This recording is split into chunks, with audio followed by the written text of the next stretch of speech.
Bonjour à toutes et bonjour à tous.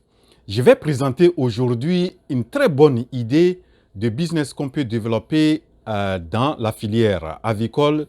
Et cette idée se trouve en amont de la filière avicole. Qu'est-ce qu'on entend par amont de la filière avicole? L'amont, c'est ce qui est en haut, c'est-à-dire tout ce qui tourne autour de l'approvisionnement des intrants, des poussins, des équipements agricoles, des produits vétérinaires, aussi au niveau du financement. Nous parlons aussi, toutes ces activités englobent ce qu'on appelle l'amont de la chaîne de la chaîne de la valeur ou de la filière d'une spéculation. Voilà, donc aujourd'hui, je vais donc donner une très bonne idée qu'on peut développer, de business qu'on peut développer en amont de cette filière avicole. Cette idée, c'est quoi? Elle consiste à apporter des conseils et l'assistance en matière d'approvisionnement à tout ce qui rentre pour pouvoir lancer le business ou bien la production avicole, soit poulet de chair ou bien production des œufs. Voilà, donc, et concrètement, qu'est-ce que ça veut dire? C'est de pouvoir apporter des services dans le domaine de l'approvisionnement en poussin, aussi le conseil et assistance en matière d'approvisionnement des ingrédients ou des matières la provente, vous savez, c'est-à-dire les aliments des poules. Nous avons aussi les conseils, assistance en matière d'approvisionnement des produits vétérinaires, c'est-à-dire produits de santé. Nous avons aussi les conseils et l'assistance en matière d'approvisionnement des équipements et matériels avicoles. Mais nous n'oublions pas aussi, parce que pour pouvoir démarrer la production avicole, il faut pouvoir avoir des bâtiments. Donc, ça va aussi englober l'apport de conseils et d'approvisionnement en matière d'équipements et de matériaux de construction des bâtiments d'élevage. Voilà, donc c'est une idée qui est un service, ce n'est pas un produit. Voilà, donc c'est un service. Maintenant, qu'est-ce qu'est la problématique? Pourquoi s'est lancé dans telle entreprise, s'est lancé dans ce domaine-là? C'est que il faut être dans le domaine pour connaître ce que vivent vraiment les agriculteurs. Si vous êtes domaine, je suis dans ce domaine, j'ai une entreprise avec certains frères, on a créé une ferme au Togo. Nous avons vraiment acquis certaines expériences avec les challenges, les difficultés que nous avons, nous permettent aujourd'hui de pouvoir aussi de donner quelques conseils. Et c'est pourquoi je propose cette idée-là. Voilà donc, lorsque vous êtes dans le domaine, vous allez voir que vraiment, ce secteur-là est un secteur très porteur, mais c'est un secteur très complexe et un secteur qu'il faut maîtriser beaucoup de facteurs de production, beaucoup d'aspects techniques et beaucoup d'aspects surtout de programmation. Donc, lorsque vous êtes dedans, vous allez voir vraiment les réalités. Donc, ceux qui sont dedans ou bien qui ont été vraiment dans le business connaissent les réalités. Ce secteur, vraiment, est un bon secteur, mais il y a beaucoup de choses qu'on rencontre aussi. On rencontre beaucoup en amont de la filière. Donc, surtout, vous savez, il y a le cas de l'approvisionnement des achats, l'achat des poussins. Vous pouvez, par exemple, je prends par exemple, nous, notre cas, une fois, nous avons commandé les poussins. Les poussins devraient arriver, je crois, au mois de février, et c'était en avril que ça arrivait. Donc, ça fausse notre programmation. Et aussi, il y a des cas où vous commandez les poussins d'une souche spécifique. Nous avons eu un exemple, par exemple, nous avons commandé la souche à Loman, et à la livraison, nous avons reçu une autre souche qui est Novogène. Vous voyez? Donc, ça, c'est vraiment des cas que rencontrent beaucoup les agriculteurs. Vous prenez le cas aussi des produits vétérinaires. Des fois, vous recevez des produits qui sont pas bons ou bien périmés, ou bien vous prenez le cas des équipements. Ce que vous avez commandé, ce n'est pas ça que vous recevez, ou bien vous recevez ce qui est presque gâté ou tout ça là. Et aussi au niveau dans le domaine de la construction des bâtiments d'élevage, des fois pour trouver les gens qui vont vous construire, c'est des difficultés. Vous les trouvez, ils ne sont pas honnêtes, ils vous donnent des faux rendez-vous. Voilà, c'est des problèmes que rencontrent quelques-uns des problèmes que rencontrent les aviculteurs. Donc moi, je pense que c'est à partir de ça que je me suis dit que lorsque une entreprise arrive à pouvoir résoudre ces problèmes-là, ça peut vraiment permettre aux agriculteurs de bien réussir dans ce secteur qui est très porteur. Maintenant, pour pouvoir faire ça, il faut mettre en place une équipe. Si vous êtes vraiment une personne qui est intéressée et que vous n'avez pas aucune expérience dans ce secteur avicole, je vous conseille d'avoir un associé qui a une expérience beaucoup dans le domaine d'élevage, dans le domaine avicole. C'est très important. Lorsque vous vous associez avec quelqu'un qui a cette expérience, ça va vraiment beaucoup marcher en matière d'apport technique et aussi de gestion, tout ça là. Voilà. Et lorsque vous avez ça, il faut trouver aussi, je conseille de trouver un associé qui a peut-être une expérience ou une formation dans le domaine de l'équipement rural. Et pourquoi? Parce que lorsque nous allons parler de la construction des bâtiments, de l'élevage, tout ça là, il faut que ça soit quelqu'un qui a au moins une notion. Bon, pas forcément que ça soit ça, mais si vous pouvez vous associer avec quelqu'un qui a cette expérience ou bien l'expertise dans le domaine de l'équipement rural, ça serait très, très bon. Voilà, et dans votre équipe, surtout de l'équipe qui va fonder cette entreprise à partir de cette idée, c'est de pouvoir avoir au sein de l'équipe des gens capables de pouvoir être des bons acheteurs et aussi des bons vendeurs. Des bons vendeurs pour vendre les services à vos clients potentiels et aussi des bons acheteurs auprès des fournisseurs où vous allez avoir des approvisionnements. Donc, voilà, donc ça c'est en matière de l'équipe. Maintenant, sur le plan opérationnel, comment vraiment ça va se faire? Ce que je conseille d'abord dans la zone où vous allez vous installer, vous devrez avoir une liste ou bien un répertoire de tous les agriculteurs de la région, de la zone. Vous pouvez avoir leur effectif, quand est-ce qu'ils ont commencé, quels sont les problèmes qu'ils rencontrent, quels sont leurs challenges et qu'est-ce qu'ils ont besoin comme assistance, etc. Lorsque vous faites ce répertoire-là, ça va vous permettre d'avoir une liste de vos clients potentiels.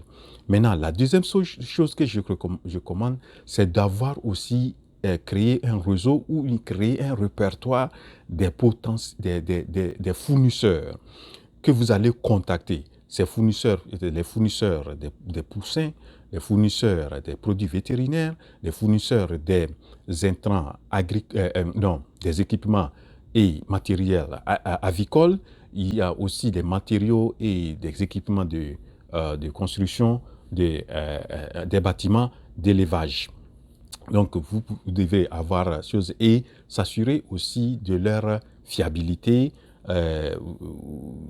Comme ça va permettre d'avoir de bons fournisseurs. Parce qu'il y a aussi des fournisseurs qui sont pas sérieux, qui ne sont pas honnêtes. Voilà. Donc, lorsque vous avez ça, vous allez avoir un bon deal avec les aviculteurs. Vous allez leur proposer des conseils en matière de sélection, de choix, des équipements, des poussins, des races, des souches, tout ça là qu'ils vont sélectionner.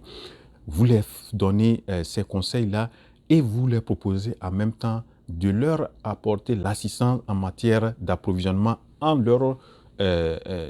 se servant de courtiers entre eux et les fournisseurs. Donc, vous allez trouver, vous allez les approvisionner en poussins, en provente, en aliments, en ingrédients et en équipement agricole et matériel, équipement et matériel avicole et aussi matériaux de construction, tout ça là quoi. Et même les tâcherons, ceux-là qui vont exécuter les travaux de construction des bâtiments d'élevage. Donc, lorsque vous faites un deal avec eux, et certains des services que vous allez leur fournir, ils vont payer ça en fonction peut-être de la quantité des commandes ou bien du montant des commandes. Voilà, donc vous signez un deal avec eux. Maintenant, auprès des fournisseurs, vous allez assurer aussi les fournisseurs qu'ils ont des commandes, donc ils vont produire en fonction aussi de vos demandes. Et lorsque vous avez ça, vous faites aussi un deal avec les fournisseurs. Ces fournisseurs peuvent, vous allez vous entendre sur peut-être le montant des commandes, donc vous aurez un certain pourcentage.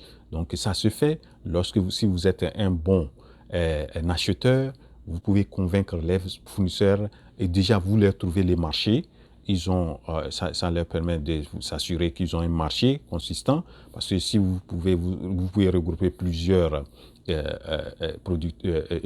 éleveurs, donc ça va vous permettre d'avoir des quantités énormes et ça permet d'avoir les fournisseurs d'avoir de bons chiffres d'affaires et en même temps ils font de l'argent, vous aussi vous faites de l'argent.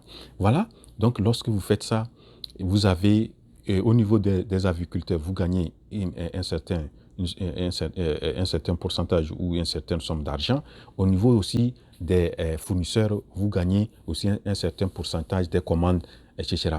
Donc, lorsque vous faites ça, vous allez voir que vous allez mettre en place un système qui permet d'apporter vraiment et résoudre aux problèmes des éleveurs et en même temps vous faites de l'argent.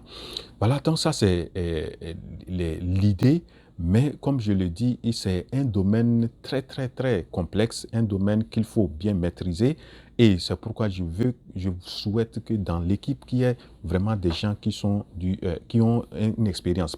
Maintenant, vous qui avez l'idée de bien qui veut démarrer, vous ne pouvez pas avoir, mais vous avez certaines qualités. Peut-être vous êtes un bon vendeur ou bien un bon acheteur, tout ça là, vous pouvez convaincre que ce soit les éleveurs ou bien les choses. Donc, il faut que les fournisseurs. C'est ça, et lorsque vous développez ça, vous allez voir que une idée de telle idée, c'est une idée de business, de service, ce n'est pas un produit. Et vous, ça va, en matière de budget que vous allez mettre pour pouvoir lancer mettre en pratique cette idée ou bien développer cette idée en entreprise, vous allez voir que vous n'avez pas besoin d'argent, beaucoup d'argent. Je pense qu'avec entre 100 et 250 000 francs CFA, on peut démarrer petit et aussi au fur et à mesure que vous faites de l'argent avec des commissions et tout ça là, vous pouvez agrandir et peut-être s'il le faut vraiment avoir les moyens pour pouvoir couvrir beaucoup plus une zone élargie. Donc avec 100 000 et 250 000, vous prenez par exemple autour de 50 000 pour pouvoir faire les formalités administratives d'enregistrement au centre des formalités des entreprises. Et vous pouvez aussi trouver les moyens de communication. Vous devrez avoir l'Internet pour pouvoir utiliser le téléphone. Je me dis que vous avez déjà un téléphone, donc vous n'allez pas acheter un téléphone. Et si vous avez déjà un ordinateur, c'est bon. Si vous n'avez pas, vous allez acheter un ordinateur peut-être avec 60 000, vous pouvez avoir un ordinateur. Tout ça, ça vous suffit.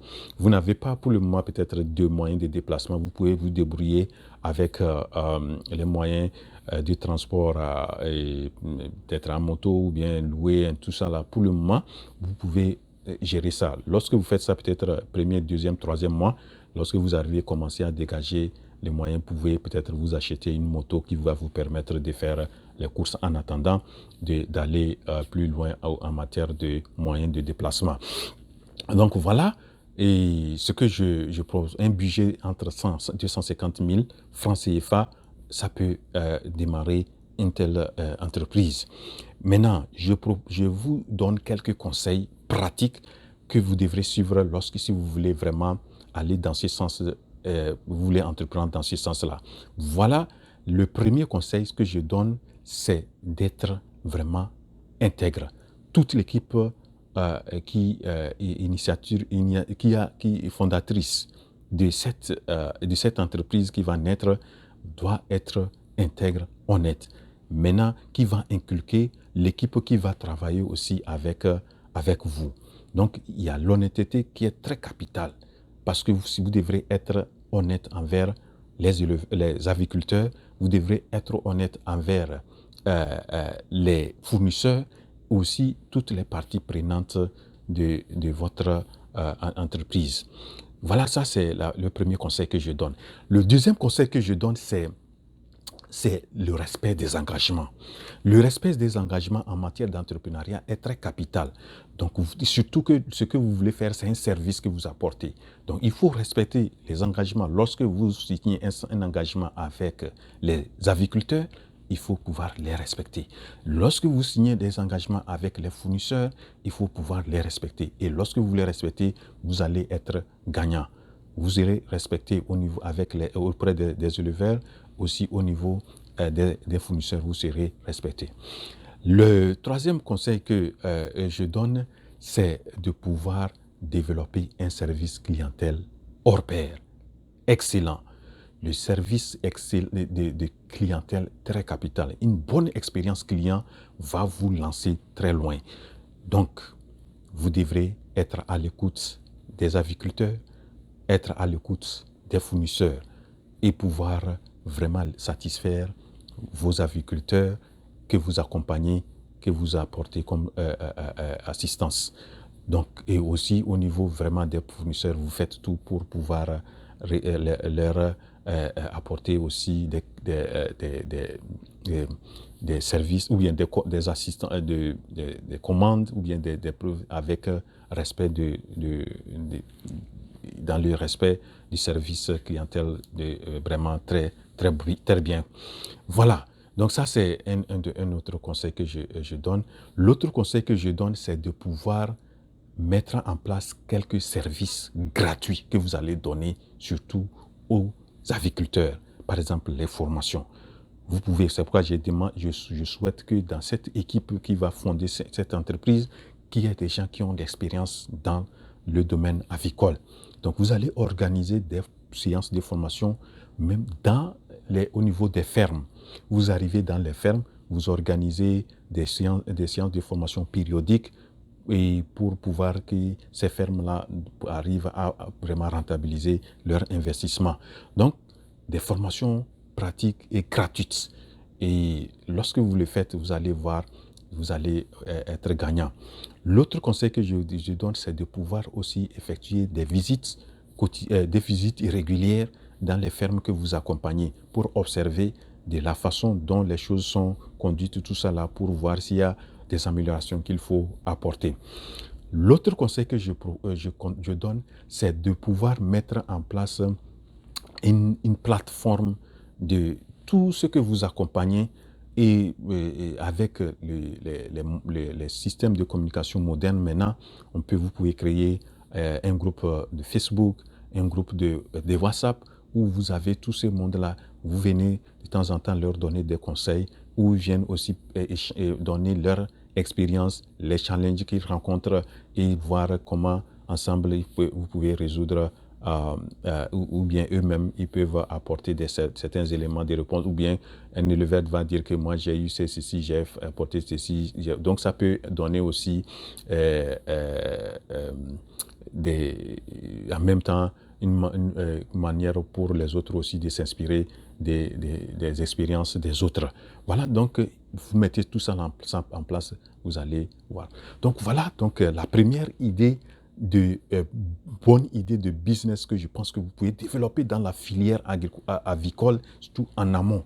Donc, ça ne demande pas beaucoup de moyens. Vous n'avez pas beaucoup de mettre beaucoup à la poche. Il suffit d'avoir vraiment la tête, de mettre en place Si vous n'êtes pas, voilà, c'est l'occasion que j'appelle nos jeunes frères qui ont étudié dans les écoles de formation avicole, qui ont fini et qui sont en train de chercher tout ça là. Voilà des bonnes idées. Lorsque vous êtes en formation, cherchez à faire des stages dans beaucoup de fermes.